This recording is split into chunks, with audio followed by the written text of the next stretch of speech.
Oftentimes you may see permeabilization steps after your fixation steps. So permeabilization is really just a way to poke a bunch of holes in your cells so that your antibodies can get inside. It's important to always permeabilize after fixing, because if you try to permeabilize an unfixed cell, it's likely to just explode. Now, like fixatives, there are various classes of permeabilization reagents you can use.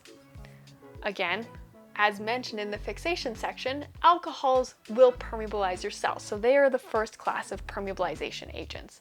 Again, these work by dissolving the lipid membrane around your cells, which allow things to go inside more easily. You'll probably only use these as a permeabilization reagent though if you're looking at genomic content, so RNA or DNA. Again, these don't work well with proteins.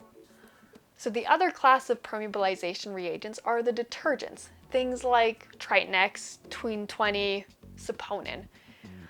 Now, different reagents are going to have different levels of harshness on your cells. Some are stronger detergents than other detergents are. And so you can kind of play around with this depending on what part of your cell you want to permeabilize.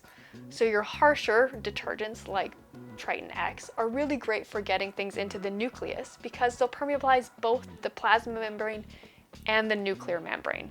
Other gentler detergents like saponin are not as great for nuclear membrane permeabilization, but will permeabilize this plasma membrane very nicely. So keep that in mind when determining which reagent to use for your samples. Detergents work by poking holes in your cells. That's how they're permeabilizing them. Now, because of that, it's important to test both the time and concentration in order to properly permeabilize your cells. So again, like everything else, you need to test and optimize for your samples. Some detergents cause what we call a permanent permeabilization of cells. Try saying that 5 times quickly.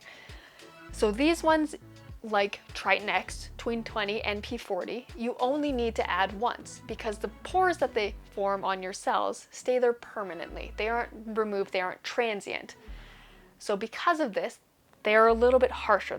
That's what makes them harsher to your cells. So when using these, you will need to handle your cells very delicately. Do not vortex them, don't pipette too vigorously, or you will explode your cells. However, because they are permanent, you only need to have them in your initial permeabilization step. After that, you can move back to your standard buffers that don't contain detergents. These permanent permeabilizers are again the ones that do both the plasma and nuclear membrane, so they're really great for staining inside your nucleus. They also are nice if you are looking at lectins because they're less likely to affect them than other detergents are. However, it's important to keep in mind that long incubations will lyse your cells and that these detergents contain a phenol ring which can absorb UV light. So because of this, you need to be careful if you're using anything in that UV range. For most of my experiments, I've generally worked with saponin. I like the way it works with my cells, but I'm generally not working with nuclear antigens. So saponin works by creating small pores and it selectively interacts with membrane cholesterols. So unlike the tweens and the triton-x's, it is a selective permeabilization. However, it is also transient. So as soon as you start working with saponin in your buffer, you need to keep it in your buffer through the entire staining and washing protocol or you will lose the permeabilization of your cells. And this can be really awful if you've gotten your antibodies in and then your cells become unpermeabilized and none of the unbound ones get back out. So when working with saponin, make sure you've kept it in your buffer all the way to the end of your staining protocol. You may be able to find circumstances where you can use saponin to permeabilize the nuclear membrane. I've gotten it to work in a few circumstances. It generally just requires a slightly higher concentration or slightly longer time. So you can test that out in your own hands.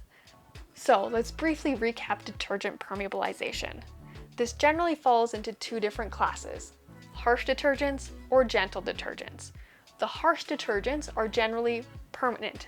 Add them once, they will permanently permeabilize your cells by creating pores at random. They're non-specific.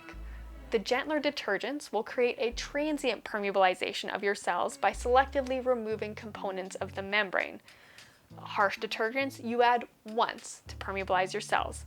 The gentle ones, you add continuously once you've added them to maintain permeabilization. Now there is no right answer, no wrong answer for which detergent you use. You will need to test this in your system over various time and concentrations to determine what is optimal to permeabilize your cells. Now that your brain is full of buffer information, I'm going to call it quits for today. Make sure you've subscribed to our channel though, so you can stay in touch for all future sample prep and other videos that may be coming down the line. And with that, we'll see you in the next one.